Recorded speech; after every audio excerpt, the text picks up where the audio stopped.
listening to the DolphinsTalk.com podcast, the most listened to daily Miami Dolphins podcast on the internet.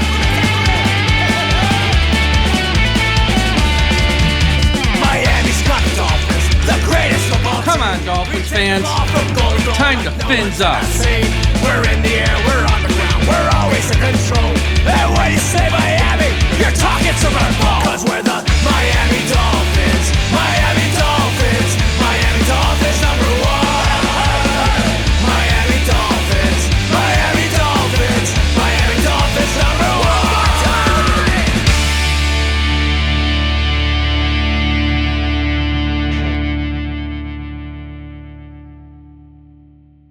Good afternoon, Miami Dolphins fans. How are you today? And thank you for listening to the DolphinsTalk.com podcast on this Monday, August the 19th. I am your host, Mike Oliva, flying solo today. And boy, do we have a lot of news to talk about in the world of the Miami Dolphins. The injuries are mounting up. There's a ton of injuries. The Miami Dolphins made some signings today to help backfill the loss of some of these injuries. We'll go through that. And, of course, the story that never dies, Tua versus Brian Flores. We have more information about that. That came out on Monday when Tua appeared on the Dan Le Batard show and gave his side of the story. We'll break that all down. But first, today's show is brought to you by Caneswear. Caneswear is the place to go for officially licensed apparel for the Miami Dolphins, the Miami Heat, the Hurricanes, Florida Panthers, and all of the professional and college teams in South Florida. Looking for the latest jersey, a birthday gift, or the newest hat to hit the market of your favorite South Florida team? Check out Caneswear for their overwhelming selection of sports apparel.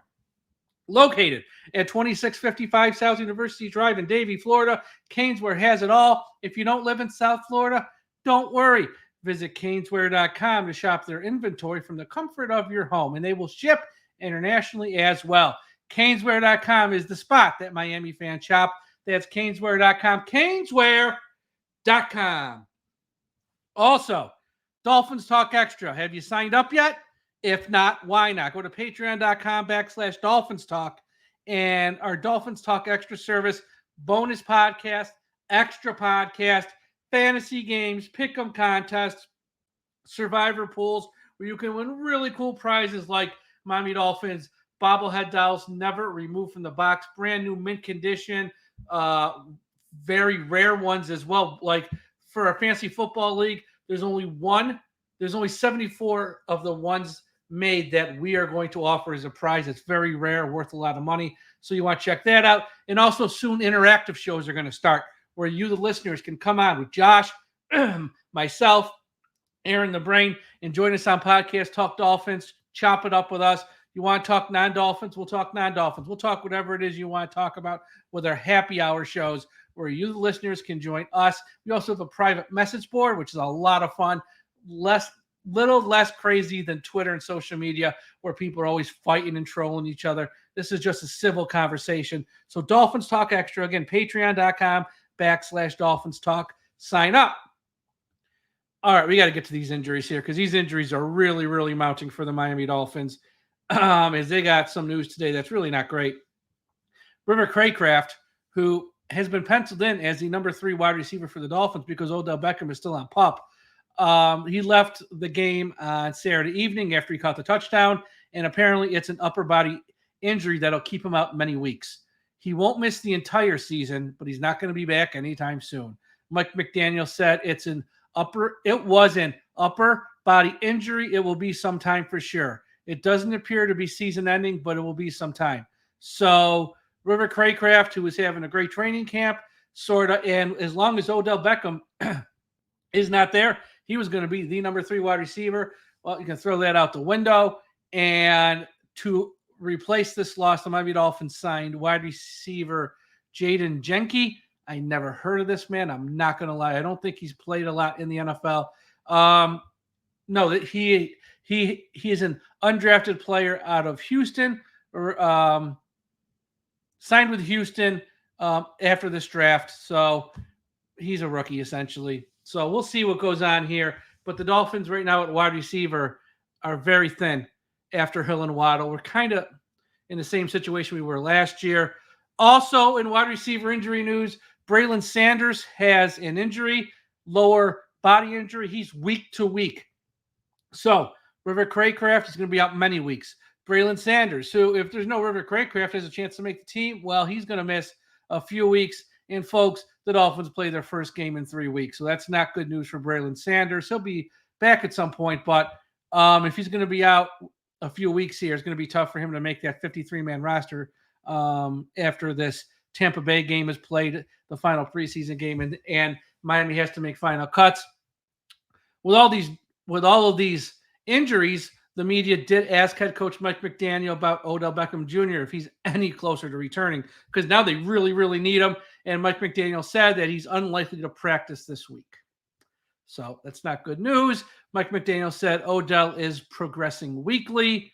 I think it's a safe assumption right now to say this is trending where Odell's going to start the season on PUP, miss the first 4 games. It's not for sure. It's unconfirmed. Just reading the tea leaves here. If you haven't practiced this entire training camp, and if you're not going to practice this week, next Monday's the 26th, first game September 8th. Unless he's only going to practice a week or so and then play, I guess it's possible. Just seems unlikely. So Miami is really thin at wide receiver. Other bad injury news: Cam Smith, the second-round pick of the 2023 draft, who didn't play last year. He left the game this past weekend with a hamstring injury. He is week to week. And why this one really hurts is this kid's chances of getting on the field this year, really take a hit with this injury. Not that he's going to be out for the season or anything, but he didn't play at all last year. And then he missed the first few weeks of training camp this year with an injury. He comes back, has a week of practice, plays 1 preseason game, gets hurt. Now he's out again for multiple weeks, it sounds like. So it's just bad luck, just bad timing. I don't know what it's unfortunate because here's the deal. Here's why the timing's bad. He's out. If it's week to week, he's going to miss probably at least a couple weeks, let's just say, to play it safe.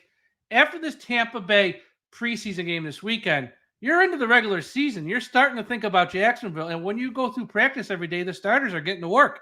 You're not going to – the guys who are the second string, the third string on the practice squad, they're not going to get the individual attention that they did in training camp. So Cam Smith's not a starter.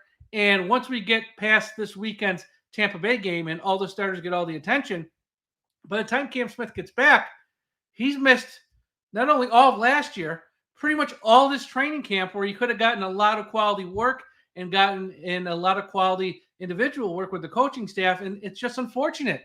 What I will say on the flip side, one man's misery is another man's pleasure. This might open up a great opportunity for 1 or 2 of these undrafted rookies in Storm Duck, Isaiah Johnson, or Jason Matier to make this team. Jason Maitre to make this team. I think one's going to make it for sure. And depending on how long Cam Smith is out, if he has to start the year on PUP, there might be 2 of these guys to make this team. It's very sad with Cam Smith. I know whatever happened last year, Vic Fangio's fault, not Vic Fangio's fault. I don't know. Maybe Vic Fangio saw this kid every day in practice and go, he's not ready. That might be true. Or Vic just said, I'm not playing a rookie. We don't know. And I think the exciting part this year is we were going to find out because Cam Smith was going to be in the rotation. He was going to play, and he was either going to sink or swim. And we were all going to know, well, Cam Smith's not good enough or Vic Fangio is just a jerk.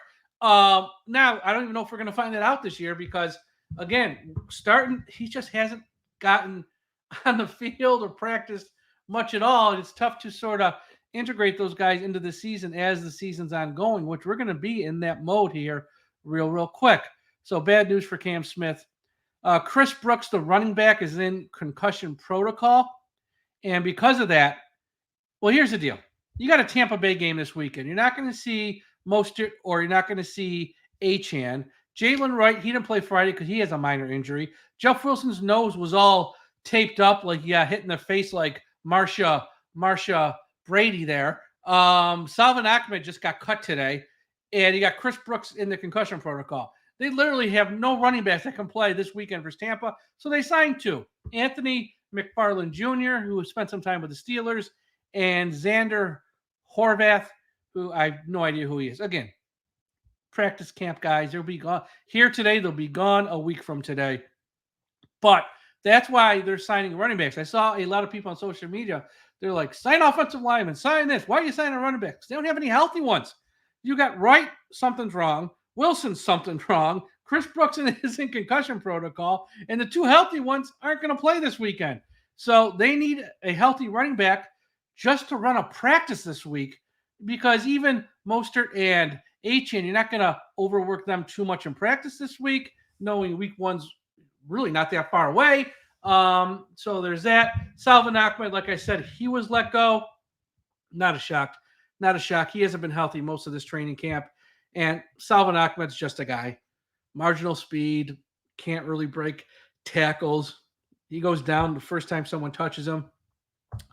I know a few years ago in the pre-Mike McDaniel era, Salvon Ahmed, oh, he's great. No, he's really not great. He was just the best of the bad bunch. The tallest dwarf in the circus. Now we got some real running backs, and Salvon Ahmed is expendable. Jordan Poyer, starting safety. He spoke to the media today and confirmed that he has a fractured thumb. He's going to practice through it this week, though, he said, but his thumb is fractured. So, again, if there has been games, he probably would have been playing in games. His thumb is all taped up and everything like that. But Jordan Poyer will be probably opening the year playing with a fractured thumb. Linebacker Ezekiel Vandenberg, he was released today. He's been injured off and on the past few weeks, and to replace him, they signed linebacker Daquan Jackson. He hasn't played in an NFL game. He was undrafted, signed with Jacksonville last year. Again, just a body, but it's a lot of moves, and that's also not sort of talking about how they cut or how they put Willie Snead and Sean Harlow on IR today. Their season's over. Sean Harlow, the center they signed a few weeks ago, when every offensive lineman couldn't snap the ball to the quarterback, they raced out, signed Sean Harlow. He got hurt Friday night or Saturday night versus Washington. So he's now hurt. So he put him on IR. And Willie Snead, I think he got hurt as well Saturday, but he dropped a ton of passes in practice. Anyways, he wasn't going to make this team. Even with all these injuries, he wasn't going to make the team. So the Dolphins have a lot of injuries. And I know first thing the fans run to, oh, it's the training staff's fault. We have all the blame the training staff, because you have to live in a country where you got to blame someone at all times for everything. No, it's just bad luck. It's just bad luck at the end. It's football. Even preseason games, guys get hurt. I know all the guys I mentioned above really aren't great per se, but they're guys who, for the most part, were going to have a role. You look at Trevor Craycraft was going to have a big role. Jordan Poyer with his thumb was a starter. Cam Smith was their first outside cornerback off the bench. Chris Brooks had a chance to make this team for sure. All these guys have a role, and they're all down. And I'm not even talking about guys like Anthony Walker, the linebacker we signed in the offseason, who can play special teams and be in a piece at outside linebacker on the secondary. He hasn't practiced at all this training camp. Hasn't practiced one day. He's kind of like Odell Beckham, just hasn't practiced. He's just, I don't know. He's not on PUP. He just isn't practicing. So the injuries are mounting. And as I said, week one's getting closer. But really, if there's one position that's just been like ravaged by injuries, it's the wide receiver room. I mean, yes, when you got Tyreek and Waddle, you're not in quote unquote bad shape per se. But after that, they really got nothing right now. And I thought after last year, when we had Chase Claypool and Robbie Chosen, who are just two clowns when it comes to human beings, but also clowns on the football field, and that they gave no effort and they didn't even try. You got those two guys, and they had to move on from them. Like I said, Odell Beckham, there's really no time frame in sight for his return. He could start the year on PUP. I don't know. It's not looking promising if he's not going to practice this week. Trevor Craycraft's going to miss half or more than half of the season. I mean, his season's pretty much shot. You got now they got to go back to Braxton Berrios, who I know a lot of Dolphins fans aren't fond of or who think he's not very good. But who else is going to play number 3 wide receiver? I mean, they have nobody else. You got Eric Izukama, which is great, but the guy missed all last year. He only practiced for a week and played a one preseason game.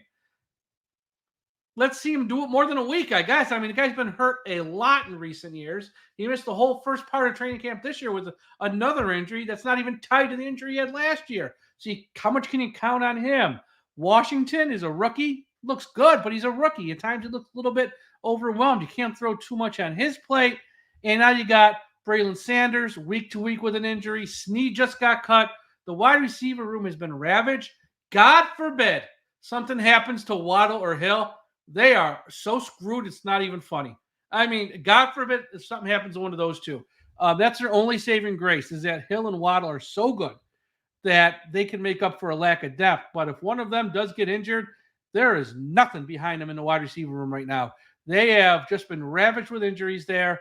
And Odell Beckham cannot get back soon enough. He cannot get on this field soon enough because they need depth at wide receiver in a bad way. Because if they had a game tomorrow, you're looking at Hill, Waddle, Braxton Berrios, Eric Ezukanma as your top 4 wide receivers. And no offense to Braxton Berrios or Eric Ezukanma, that's not good enough in this league. Just the truth. So I think Miami will be exploring the trade market here soon. Again, remember, they're going to have 10 picks in next year's draft. Right now, they got 7 they can trade. 3 compensatory picks are coming next April. Can't trade those yet, but they have 7 tradable picks right now. And no one's saying they're going to trade a first, a second, or a third. No, but you can get guys now for a 5th, 6th, or 7th. I don't think they have a 6th, though, but they got 1 or 2 picks in round 5, and they got 3 picks in round 7. Again, you take a pick in round 5. There's ways where you take a player and you give them a 7th and stuff like that. Like the Dan Feeney trade last year, where it was Feeney in a 7th for a 6th or something like that. I don't know. It was just those types of trades. Those are the ones that can be made. Again, you're not getting a starter. You're not going to get anyone who's going to move the needle. But just for like a 3rd or 4th, 5th wide receiver, you might find a guy that way, I guess, because they need help there. I know everyone wants them to trade for an offensive lineman. I just don't think it's happening. I think we might not be happy with what they have. I think they're happy with what they have. And if an edge rusher is out there to be had, I think they'd like to add one more there as well. But thank God for these 3 undrafted cornerbacks, though, because that Cam Smith news, it's just, again, not mad at Cam. He didn't do nothing wrong. He just bad luck for Cam Smith. But Storm Duck, Isaiah Johnson, and Jason Maitre, I think 1 or 2 of these guys got a chance to make the team. I really do. And thank God they have been playing so good in this training camp because they might be needed. They might be needed here, at least at the start of the season. One other bit of news I want to get to real quick here. Calais Campbell spoke to the media on Monday, and he's going to be 38 on September 1st. That's not a young man, and he plays a brutal position. You're a quarterback at that age where no one can touch you. Great. At that position, you're in a car crash pretty much every play. He was asked how much he has left in the tank and stuff like that.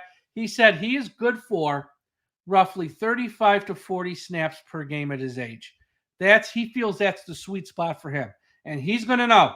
So Campbell, usually for a team on defense, they're on the field 60 to 70 snaps, all depending on the game, pace of the game, score, stuff like that. Campbell's only going to give you 35 to 40 every week, which is fine. I mean, that's for someone at 38 to give you 35 to 40, that's a lot. And it sounds like he's going to be lined up inside often, more so than outside. So just a little news there on Calais Campbell. Okay, real quick before we get to the last story of the day, I want to give a big shout out to everyone listening at finheaven.com. Everyone go to finheaven.com, the largest Miami Dolphins message board on the internet. Also, a shout out to our friends at the I Am a Miami Dolphins fan Facebook page run by the great and talented Carlos Hernandez. If you're on Facebook, please be sure you are part of the I Am a Miami Dolphins fan Facebook page. And wherever you're listening to this podcast, whether it's Apple Podcasts, Spotify, YouTube, iHeartRadio, Audible, Podbean, Podchaser, or one of the other hundreds of platforms we're on, subscribe. Hit that subscribe button right now. We'll wait. You do it? Good. Because we have shows each and every day of the week. Some days we have multiple shows. You don't want to miss an episode of the DolphinsTalk.com podcast. So subscribe. And if you're watching on YouTube, smash that like button. Okay, Tua versus Brian Flores, a story that will never die. Tua and Brian Flores drama kicked back up on Monday as Tua Tagovailoa sat down with Dan Le Batard from the Dan Le Batard Show and did an interview, and he was asked about it.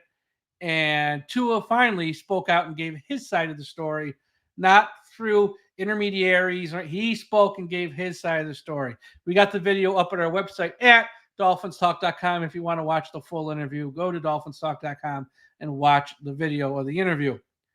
And I understand why this is news. And I even understand why Tua, after all these years, wanted to probably get some of this off his chest. I'm not mad at Tua. I understand this is news. But we are 3 weeks away from week 1 of the 2024 season. And the big story surrounding the Dolphins is in-house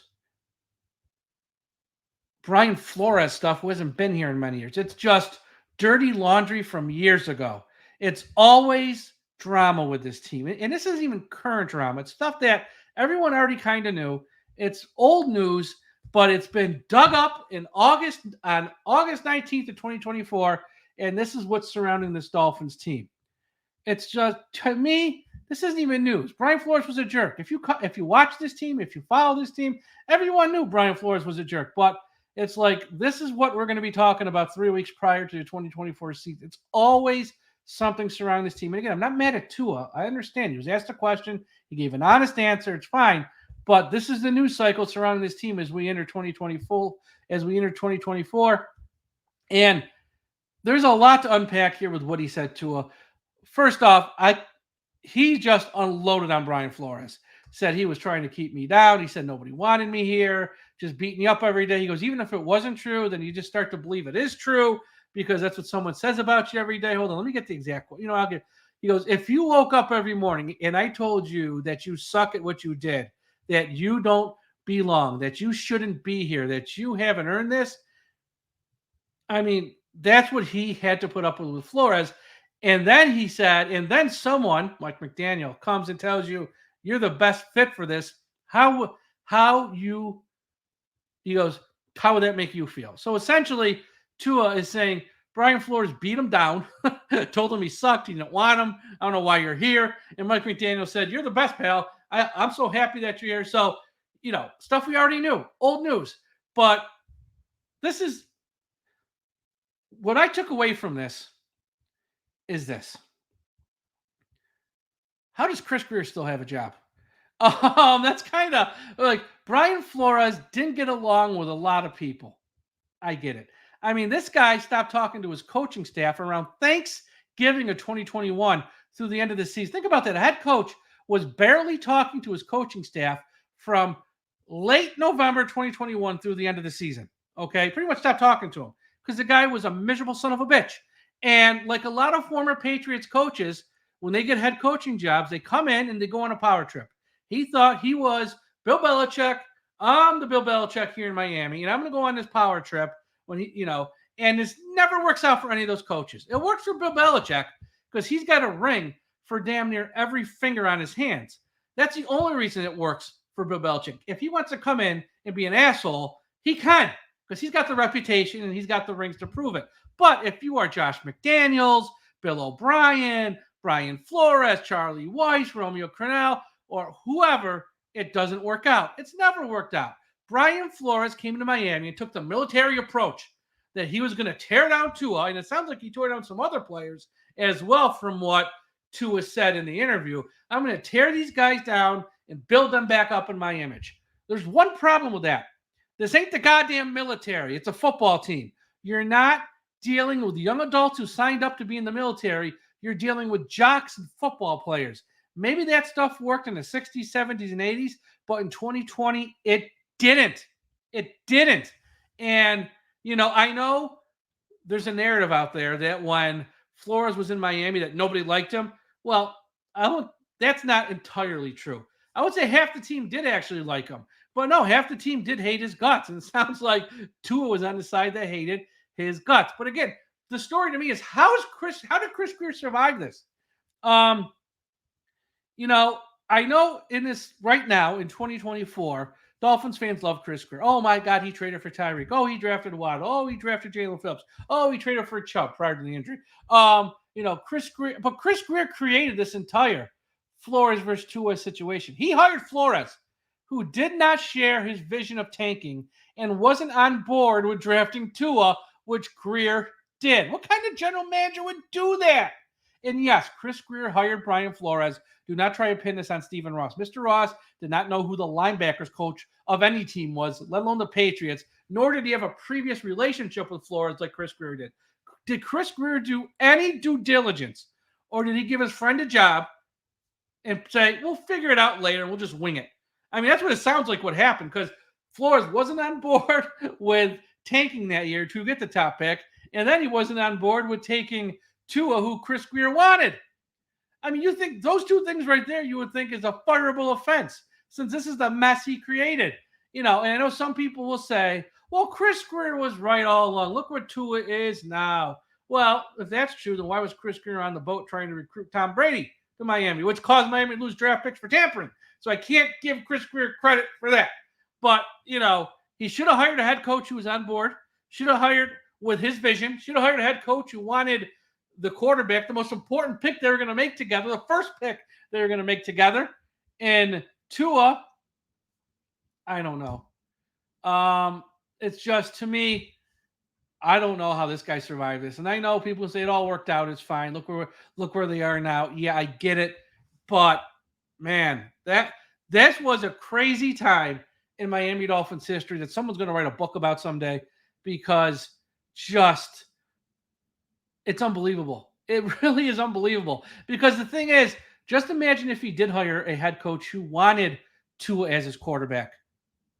Instead of wasting the first 2 years of Tua's career, instead of wasting the first 2 years of Tua on a rookie contract, which is cheap, in that winning window when you have a quarterback on a rookie contract, and you had a coach who believed in him and tried to build to his strengths instead of tearing him down, calling the guy names, beating him up verbally every day. Think where we might be now as an organization. Think we might be even ahead of where we are now. Maybe we would have won an AFC East by now. Maybe we would have won a playoff game by now. But I don't know. It is what it is. It's all in the past. I'm just sick and tired of hearing about this story. I'm sick and tired of people, and by people, I mean the main players, going on shows, Flores, Tua, whoever, going on podcasts talking about this. This story's finally got to be put to bed after today. Like, everyone can move on. Digging up the past repeatedly, like this story has been, is never healthy for a football organization. You cannot keep airing your dirty laundry, especially old dirty laundry like this, over and over again. At some point, everyone's got to move on. Tua's got paid. He got his money.